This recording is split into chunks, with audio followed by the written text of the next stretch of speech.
What is up, YouTube? Nah, you know damn well I don't sound like that.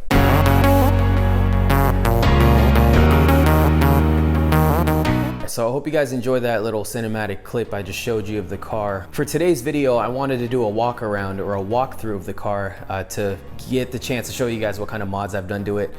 In the first vlog, if you remember, or if you've seen it, I mentioned that power-wise, I have the car where I want it to be. But you know, you never know, there's like little things I can add here and there to kind of get more power out of this platform reliably. And for today's video, I'm wearing my Subaru hat, signed by the one and only Travis Pastrana. Really cool dude, really down to earth. And on a different note, I finally hit 250 subscribers on my YouTube channel. I know it ain't much, but to me, I appreciate each and every one of you who've subscribed. Hopefully I can keep providing good content and yeah, a lot of plans to come, a lot of future things to come. So without further ado, let's get started. All right, so before we get started, this is not a voiceover or anything like that. This is literally me talking in front of the car. Yeah, so forgive me for any like pauses and stuff like that. So let's start with the exterior and work our way to the back and to the interior of the car. Exterior wise, it's pretty much stock, aside from these Method MR502 wheels. These are 18 by 8s and they're wrapped in Michelin Pilot Sports 4Ss, the MP4Ss. It's really great tire. I have nothing but good things to say about them, and I highly recommend them to anybody. I have the obligatory Rally Armor mud flaps. I swear this is like the first mod for any WRX or STI, or if it's even considered a mod. I've had them for a couple years now, and yeah, no issues, and you know, they still look great. See these OEM rain guards.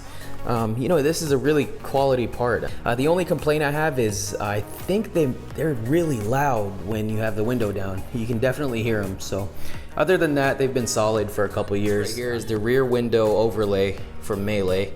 I think this is still a prototype, but I'm sure with enough demand, Mitch from Melee will have them available for sale. But yeah, it's a matte black and I love the way the light hits it. And back here we have the Subi Speed gurney flap.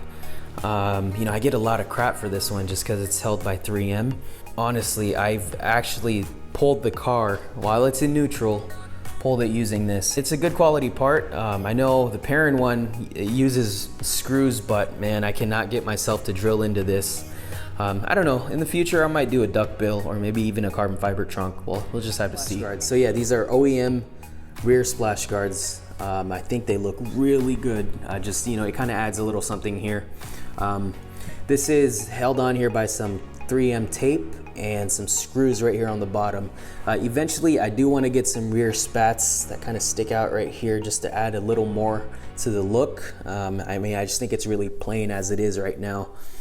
And as far as exhaust goes, this is the Perrin catback. It's a resonated catback. I'm not sure if Perrin actually still sells this. I bought these a long time ago, and I really like the sound of it. It's a little on the quiet side, but it's not drony and it doesn't sound raspy at all. And I know you see this ugly ass wheel gap right here. I eventually want to address that issue and get some coilovers. The car handles pretty well with the tires, obviously, but man, that body roll. So I'd like to address this in the future, sooner than later.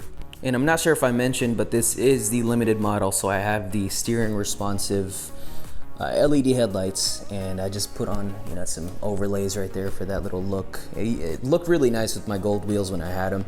Yeah, I don't plan on swapping out these headlights. I really like them. They're nice and bright, and I'm not really a big fan of opening up the housing and swapping out the internals of it. You know, it's just not my cup of tea. And the interior of the car is pretty much stock.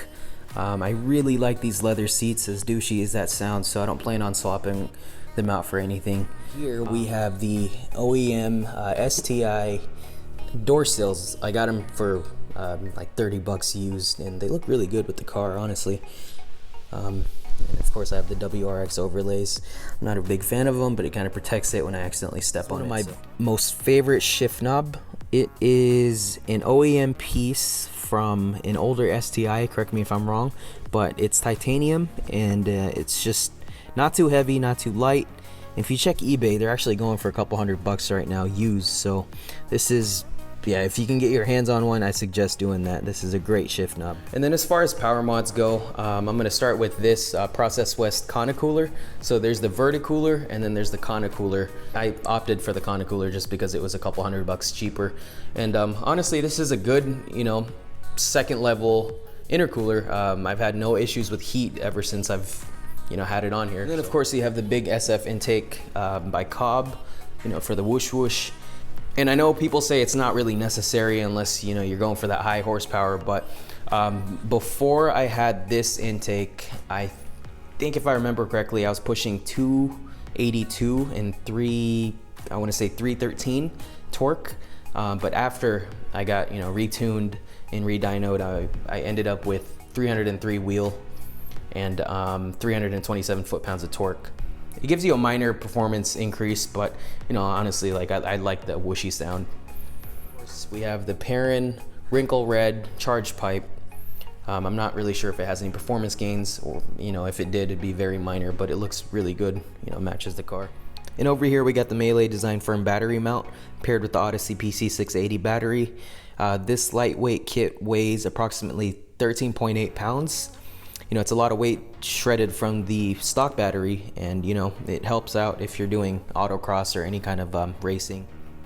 And so if you have a direct injected motor, you might want to consider getting an air oil separator, AOS, or catch cans. I opted for dual catch cans, so there's one, and then here's the other one. And the brand is not really known in the market. It's ADDW1. Honestly, it's a solid build for less than $300. You know, you can't go wrong. The only issue I had with it so far is that this tube right here was getting a little flimsy, so I reached out to the company and they sent me one with no issues at all. Oh, and I forgot to mention that I opted for catch cans just because I don't mind, you know, unscrewing the bottom of the cap and then dumping the oil, you know, every few thousand miles. Not a big deal at all. But if that's a big deal to you, then I suggest getting an air oil separator. But again, catch cans are probably the best bang for your buck. So down there, you can't really see it, but it is a Grimspeed J-pipe. It's a catted J-pipe paired with the Perrin resonated catback. This right here is probably the most quiet setup you can get. It's very subtle, and honestly, there's no rasp or drone or anything like that. And I do have the TGV and EGR deletes just for a little more power. But other than that, that's about it for the engine mods, you know, in terms of power. All right, so I moved on to the other side, and I got my flashlight here with me. I'm not sure if you guys can see that yellow thing right there under the intercooler. So that right there is a pitch stop mount from Perrin. And what that does is it just prevents any flex from, you know, when you shift. And eventually I do want to get the pitch stop brace. The brace just goes around the pitch stop bracket, and it prevents it from wobbling, and you know, just provides a little more rigidity. I know from the 2015s and partly through the 17s, the factory bracket is prone to breaking, and I think there's a recall on that, so you might want to get that checked out if your car is a 17 or a 15 through 17.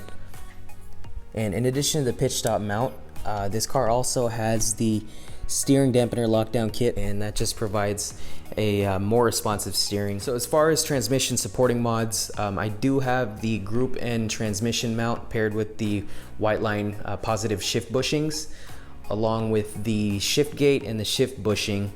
You know, this car is notoriously known for sloppy shifting, and those help tremendously.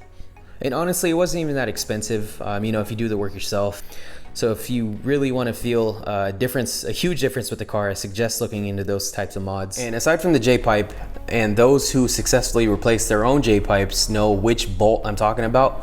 Well, I stripped that bolt, and so I had to go to the shop so they can extract it from the turbo and install my J-pipe, my aftermarket J-pipe. But other than that, you know, I did all the work to the car, and I'm pretty proud of that, actually, with the help of a lot of YouTube and some of the folks on the forums who are actually there to help, you know, not just the trolls. But yeah, I guess that's something I'll always be proud of. I saved a lot of money by doing all the work myself, and all that money I saved, I just bought more and more parts. I guess I'll just have to keep finding new parts to install, and then yeah, I'll take you guys along with me for that.